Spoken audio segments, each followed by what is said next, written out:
Subscribe now and press the bell icon. Never miss an update. بسم اللہ الرحمن الرحیم.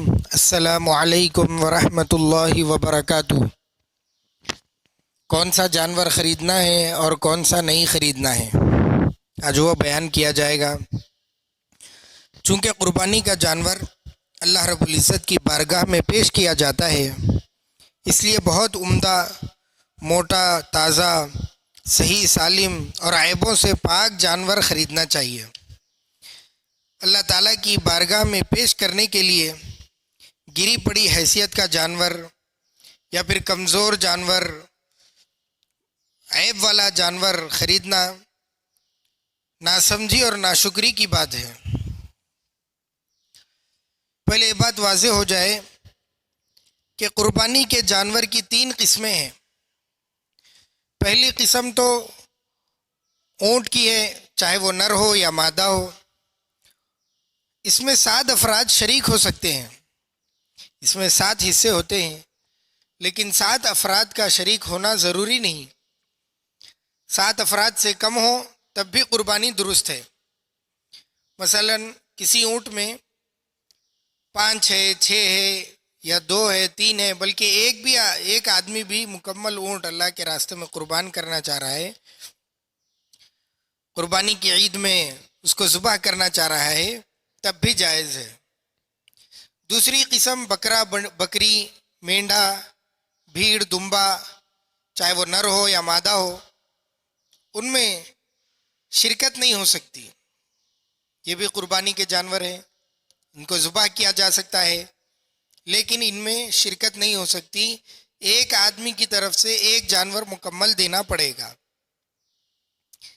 تیسری قسم گائے، بھینس، نر مادے کی ہے. اس میں بھی 7 افراد شریک ہو سکتے ہیں.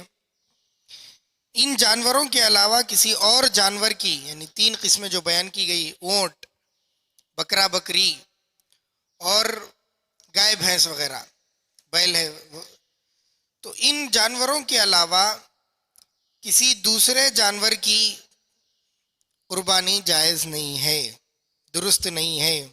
جیسے گھوڑا ہے، مرغ ہے، مرغی ہے، نیل گائے ہے، اسی طرح سے ہرن ہے، ان کی قربانی درست نہیں ہے.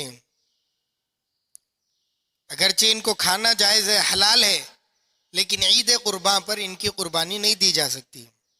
ایک بات جرسی گائے کی بھی ہے. چونکہ اس کی پیدائش فطری طریقے کے برخلاف ہوتی ہے، انجیکشن وغیرہ لگا کر ہوتی ہے، تو اس کی اصل چونکہ گائے وغیرہ سے مشابہت کھاتی ہے، اس کی پیٹھ کے اوپر کوہان نہیں ہوتا، دوسرے جانور سے میل نہیں کھاتی، اس وجہ سے اس کی قربانی جائز ہے، لیکن پھر بھی علماء نے اس کو مکروہ قرار دیا ہے. بہتر یہی ہے کہ گائے، بھینس اور بیل وغیرہ کی قربانی کریں. قیمت کے اعتبار سے جانور میں دیکھنے کی چند چیزیں ہیں. جس قربانی کی قیمت زیادہ ہو وہ بہتر ہے، اور اگر 2 جانوروں کی قیمت برابر ہے لیکن ایک کا گوشت زیادہ ہے تو زیادہ گوشت والا جانور بہتر ہے. پھر گوشت کے اعتبار سے جانور میں دیکھنے کی چیزیں ہیں. اگر جس زمانے میں ہم ذبح کر رہے ہیں اس میں فقراء اور ضرورت مند لوگ زیادہ ہیں تو زیادہ گوشت والے جانور کو خریدنا افضل ہے. اگر ضرورت مند لوگ کم ہیں تو پھر جس جانور کی قیمت زیادہ اور گوشت عمدہ ہو وہ افضل ہے. بہت زیادہ موٹے اور فربا تازے جانور کی قربانی مستحب ہے، چونکہ ایک فربا موٹے، تازے، عمدہ گوشت والے بکرے کی قربانی 2 کمزور دبلے بکروں کی قربانی سے افضل ہے. اب عمر کے اعتبار سے جانور میں دیکھنے کی چند چیزیں ہیں. پہلی تو یہ کہ اونٹ اور اونٹنی قربانی کے وقت ان کی عمر کیا ہونی چاہیے، تو کم از کم ان کی عمر 5 سال ہونا ضروری ہے. اگر 5 سال سے 1 دن بھی کم اگر اس کی عمر ہے تو اس کی قربانی ہر صورت میں درست نہیں ہے. گائے بیل بھینس یہ کم از کم 2 سال کے ہونا ضروری ہے. اگر 2 سال سے ایک دن بھی چھوٹے ہوں تو ان کی قربانی درست نہیں ہے. پھر بکرا بکری ان کا کم از کم 1 سال کے ہونا ضروری ہے. اگر 1 سال سے ایک دن بھی یہ چھوٹے ہوں تو پھر ان کی قربانی بھی درست نہیں ہے. چوتھی قسم جو ہے وہ بھیڑ اور دمبے کی ہے. ان کی عمر 1 سال ہونی چاہیے، بہتر ہے کہ 1 سال ہو. لیکن اگر بھیڑ اور دمبا یہ 2 ہی، اگر یہ 6 ماہ کے بھی ہوں مگر صحت مند اور موٹے ہوں کہ دیکھنے میں 1 سال کے معلوم ہوتے ہوں تو پھر ان کی بھی قربانی جائز ہے.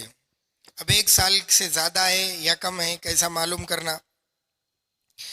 تو اکثر جو منڈی میں جانور خریدا جاتا ہے، گھر میں پالتو نہیں ہوتے عموماً شہروں میں، تو معلوم کرنے کا صحیح طریقہ یہ ہے کہ اس کے سامنے کے 2 دانتوں کو دیکھا جائے. اگر یہ 2 دانت نکلے ہوئے ہیں تو پھر یہ اس بات کی علامت ہے کہ یہ جانور مکمل 1 سال کا ہو گیا ہے. دیکھیں لیکن شریعت میں یہ 2 دانت نکلنا ضروری نہیں ہے، شرط نہیں ہے. اگر کوئی آدمی اپنے پاس پال رہا ہے 1 سال ہونے کے بعد بھی وہ 2 دانت نکل کے نہیں آئے اس بکرے کے یا بکری کے، تب بھی اس کی قربانی جائز ہے. شرط نہیں ہے 2 دانت نہ نکلنا بول کے، چونکہ 1 سال پالا ہوا ہے انہیں، اس کو معلوم ہے 1 سال ہو گیا. اور اسی طرح ہم منڈی میں خریدنے کے لیے گئے، آدمی سچا ہے، بھروسہ بھی ہے آپ کو، اور انہیں بھی بول رہا ہے کہ بھئی 1 سال ہو گئے لیکن اس کے 2 دانت نکل کے نہیں آئے، تب بھی اس کی قربانی جائز ہے. اعضاء کے اعتبار سے بھی جانور کے اندر چند چیزیں دیکھنا ضروری ہے. حضرت علی کرم اللہ وجہہ کا ارشاد ہے کہ حضور صلی اللہ علیہ وسلم نے ہم کو حکم دیا کہ قربانی کے جانور کے آنکھ کان خوب اچھی طرح سے دیکھ لیں. اس لیے چند اعضاء کا دیکھنا بہت ضروری ہے جو انشاءاللہ کل بتائے جائیں گے. اس میں سے سینگ ہے، دماغ ہے، کان ہے، آنکھ ہے، ناک ہے اور تھن ہے بکری اگر خریدنا ہے. اور یہ ایک بات بھی واضح کرنے ضروری تصور کرتا ہوں کہ جانور میں اصل مادہ ہوتی ہے، یعنی ماں کا اعتبار کیا جاتا ہے جانوروں میں، اسی لیے مادہ کی قربانی دینا یہ افضل ہے نر کی قربانی سے، یعنی بکری کی قربانی بکرے کی قربانی سے افضل ہے. اللہ تعالیٰ صحیح طور پر عمل کرنے کی ہم کو توفیق عطا فرمائیں.